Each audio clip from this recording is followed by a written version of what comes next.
అన్నం వాడ్చుకోవడం రాదు అందరికీ. అన్నం వాడ్చుకోవడం నేను చూపిస్తున్నాను ఎలా వాడ్చుకోవాలో. ఒక గ్లాసు బియ్యం పోసుకుని శుభ్రంగా కడుక్కొని వాష్ చేసుకుని దీంతోనే 6 గ్లాసులు నీళ్ళు పోయండి.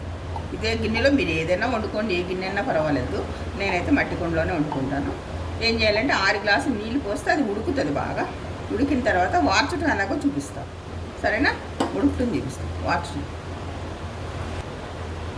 ఇదిగో అన్నం 15 నిమిషాలు పెట్టింది చూడండి. అన్నం ఉడికిపోయింది. ఇలా ఒక మెతుకు పట్టుకుని చూడండి, అన్నం ఉడికిందో తెలుస్తుంది మీకు. అన్నం ఉడికిపోయింది. ఎలా వార్చుకోవాలో చూపిస్తాను చూడండి.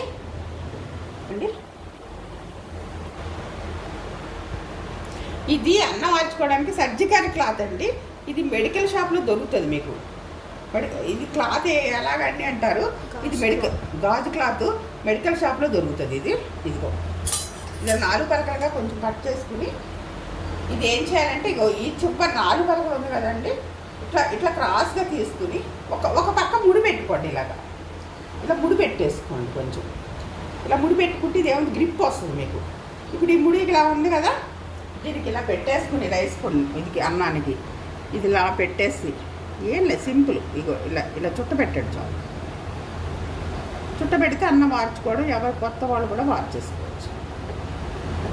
ప్లేట్ పెట్టి అది పెట్టి చేతులు కాల్చుకుని ఎత్తు ఇది పెట్టుకోండి సార్. చుట్ట పెట్టేశారు కదా, పడిపోదు ఇది. క్లాత్ ఇదిగో ఇలా క్లాత్ తీసుకోండి. క్లాత్ తీసుకొని జస్ట్ దీంట్లో పెట్టేసుకోవడం. ఇలా పడిపోదు, గింజంతా కిందికి వచ్చేస్తుంది. అయితే చూడండి, ఒక 2 నిమిషాల నుంచి తీసేసుకోవచ్చు. గింజంతా వాడిపోతుంది.